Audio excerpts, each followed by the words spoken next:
নমস্কার প্রিয় দর্শক বন্ধুরা, অনুশ্রী রান্নাঘরে আপনাদের সবাইকে স্বাগত।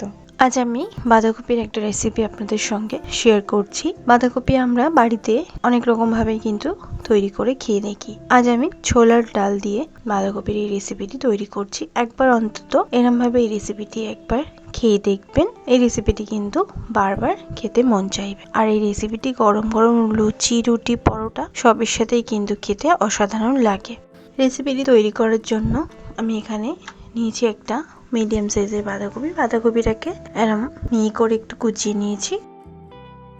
আর নিয়েছি 1 কাপ পরিমাণে ছোলার ডালটাকে ভালো করে জলে 2-3 বার ধুয়ে পরিষ্কার করে তারপর 2 থেকে 3 ঘন্টা আমি ভিজিয়ে রেখেছিলাম। তারপর জলটাকে ছড়িয়ে নিয়েছি। ছোলার ডালটা কিন্তু বেশ সুন্দরভাবে ভিজেও গেছে।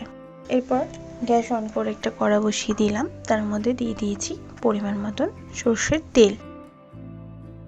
তেলটাকে ভালো করে গরম করে নেবার পর আমি এখানে দিচ্ছি ফোড়নে 1 চামচ পরিমাণে কালো সর্ষে, 1 চামচ পরিমাণে গোটা জিরে।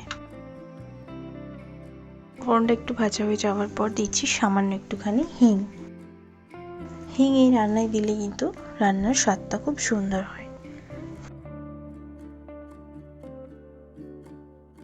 দিচ্ছি 2 মিডিয়াম সাইজে স্লাইস করে কেটে রাখা পেঁয়াজ।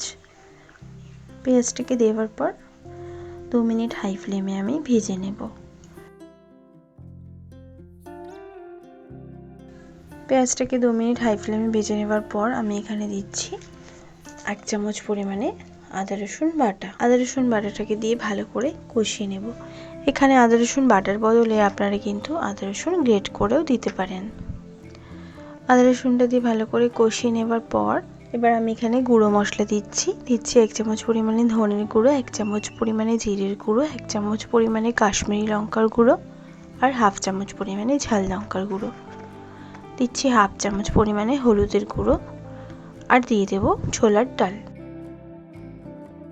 ডালটাকে দেওয়ার পর ভালো করে মশলার সঙ্গে আমি কষিয়ে নেব। ফ্লেমটা কিন্তু লো টু মিডিয়ামে রেখে আমি কষিয়ে নেব।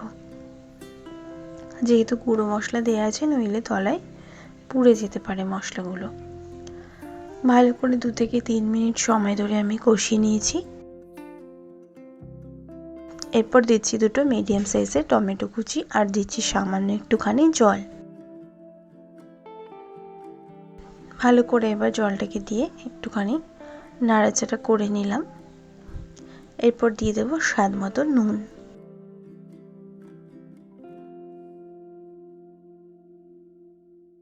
আর দিচ্ছি 1/2 চামচ পরিমাণে গরম মশলার গুঁড়ো। ভালো করে আবারও নাড়াচাড়া করে মিশিয়ে নিলাম। এরপর 3-4 মিনিট আমি লো ফ্লেমে ঢাকা দিয়ে দেব।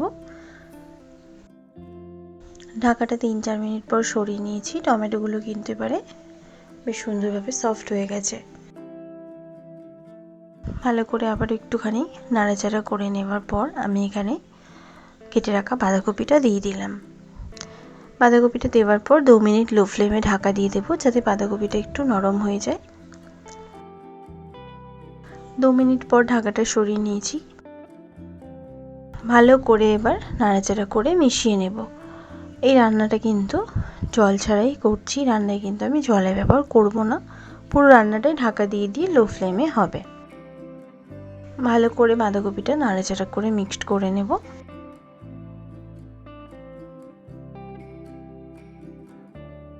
ভালো করে নাড়াচাড়া করে মিশিয়ে নেবার পর আমি আবারও 8 থেকে 10 মিনিটের জন্য লো ফ্লেমে ঢাকা দিয়ে দিলাম। মাঝে কিন্তু 2-3 বার ঢাকা সরিয়ে আমি নাড়াচাড়া করে নেব আর চেক করে নেব তলায় যাতে না লেগে ধরে, সেই জন্য। ঢাকাটা 8-10 মিনিট পর সরিয়ে নিলাম।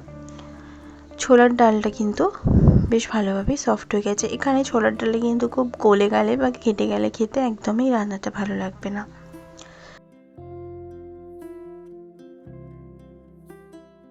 এরপর দিচ্ছি 3 থেকে 4টে চেরা কাঁচা লঙ্কা আর 1 চামচ পরিমাণে কসুরি মেথি। ভালো করে নাড়াচাড়া করে মিশিয়ে নেব। ঝালটা কিন্তু আপনারা এখানে নিজেদের স্বাদ অনুযায়ী দেবেন। তবে এই চেরা কাঁচা লঙ্কাগুলো দিয়ে কিন্তু খুব একটা ঝাল হবে না, হালকা একটু ঝাল হবে। আর কাঁচা লঙ্কার গন্ধটা কিন্তু খুব সুন্দর লাগে রান্নাতে। আবারও 2 মিনিট লো ফ্লেমে ঢাকা দিয়ে দেব। 2 মিনিট পর ঢাকাটা সরিয়ে নিয়েছি। দিয়ে দেবো সামান্য একটুখানি ধনেপাতা কুচি, আর দিচ্ছি 1 চামচ পরিমাণে বাটার। বাটারটা পুরোপুরি অপশনাল, যদি আপনারা কেউ না দিতে চান সেক্ষেত্রে স্কিপ করবেন। এবার ভালো করে নাড়াচাড়া করে মিশিয়ে নেব আর একটু ড্রাই করে নেব।